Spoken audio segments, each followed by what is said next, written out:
प्रणाम। मैं हूं आपके साथ ज्योति वर्मा। स्वागत है आप सभी का एक बार फिर से हमारे इस प्रोग्राम में शब्द हमारे अर्थ तुम्हारे।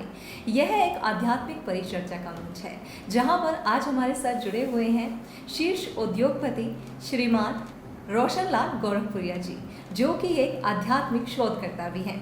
जी, यहाँ पर हम आपको बताएं कि जो हम सवाल लेकर आते हैं यहाँ पर, ये हमारे एनजीओ शिक्षालय के बच्चों द्वारा पूछे जाते हैं। तो आज का हमारा सवाल है, बच्चे पूछ रहे हैं कि बाबूजी, कन्यादान और पराया धन का क्या अर्थ है? आप सभी को मेरा नमस्कार। ये मेरा कोई 15 साल पहले कोई आर्टिकल में से बच्चों ने पढ़ा। उन बच्चों ने बहुत ही अच्छा सवाल किया है। कन्यादान और पराया धन। पराया धन को हम कैसे दान कर सकते हैं, ये तो लॉजिक नहीं बनता, परंतु ये दोनों शब्द हमारे अलग अलग रूप में आते हैं। जी।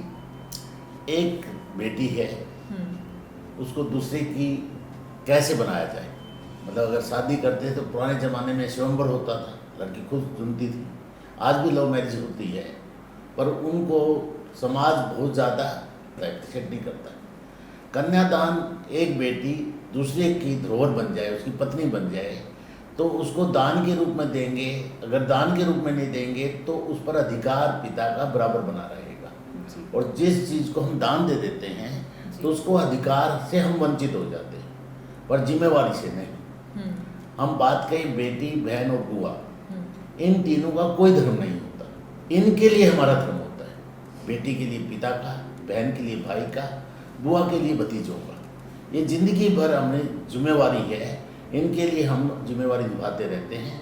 जो सामाजिक परंपराओं में भाई के द्वारा भात बढ़ना, तो ये सब चीज़ें चलती रहती है, सदियों से चली आ रही है। तो कन्यादान देने के बाद अधिकार से वंचित हो जाते हैं और जिम्मेवारी हमारी बराबर बनी रहती है, पीढ़ी दर पीढ़ी। अब आती है पराया धन की बात। जी। पराया धन, एक लड़की विदा होती है तो इतने दिन पाला है जी। तो देने में दुख होता है। बिल्कुल। उस दुख मनाते हैं तो कहते हैं तो पराया धन था, इसका शोक मनाने की क्या जरूरत है। पर पराया धन में एक और गहराई है। जी।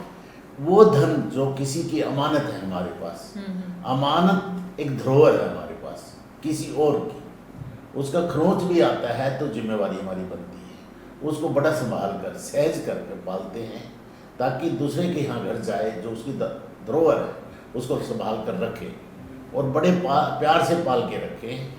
जब उसको पाल पोस कर हम दूसरी के धरोहर है उसको दे देते हैं, तो ये परमात्मा का कार्य समाज के द्वारा होता है, परिवार के द्वारा होता है, व्यक्ति के द्वारा होता है। तब हम अपनी जिम्मेवारी को डिस्चार्ज अपनी निभाते हैं।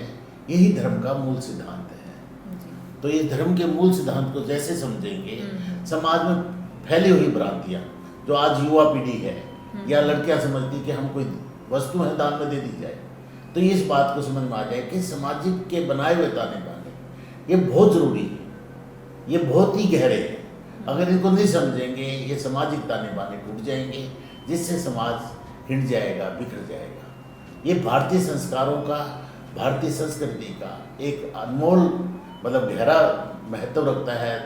तत्व ज्ञान कहते हैं इसको। इस ज्ञान को समझेंगे तो भारतीय परंपराओं को दुनिया समझेगी और इसका मान सम्मान करेगी। भारत का मान सम्मान बढ़ेगा, हमारा मान सम्मान बढ़ेगा।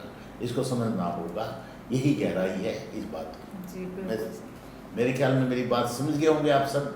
मैंने जो कहा है दोबारा भी मैं कभी भी होगा, अगर मन में संशय हो तो इस संशय का निवारण करने की चेष्टा करूँगा। मैं आपका बहुत बहुत धन्यवाद करूँगा कि आपने बहुत अच्छा सवाल किया। बच्चों का बहुत बहुत धन्यवाद जो बच्चों ने निकाल कर दिया। आपका भी मैं धन्यवाद करना चाहूँगा। तो यहाँ पर जो बात जो हम करते हैं वो आध्यात्मिक शब्दों के ऊपर होती है, और सर ने बहुत सारे पहले से ही आर्टिकल्स, लेख लिखे हुए हैं आध्यात्मिक शब्दों को लेकर। आध्यात्मिक शब्द कहीं ना कहीं हमारी हिंदू संस्कृति के रीति रिवाजों से जुड़े होते हैं, जो कि आजकल के बच्चों को समझ में नहीं आते। तो आपका भी कोई ऐसा आध्यात्मिक सवाल है तो आप कमेंट सेक्शन में पूछ सकते हैं, और मैं उम्मीद करती हूँ कि हमारे शिक्षालय एनजीओ के बच्चों को उनके सवाल का जवाब मिल चुका होगा। तो बाबूजी को थैंक यू कर सकते हैं आप नीचे कमेंट सेक्शन में। और नेक्स्ट सवाल के साथ हम जल्द ही अगली वीडियो में आपसे मिलेंगे, बाबूजी के साथ मिलेंगे जो कि अगले सवाल का जवाब देंगे हमारे बच्चों के। आपको ये वीडियो कैसा लगा नीचे कमेंट सेक्शन में कमेंट करके ज़रूर बताइएगा। ऐसे ही और वीडियोस देखने के लिए चैनल को सब्सक्राइब और वीडियोस को लाइक करना ना भूलें। धन्यवाद।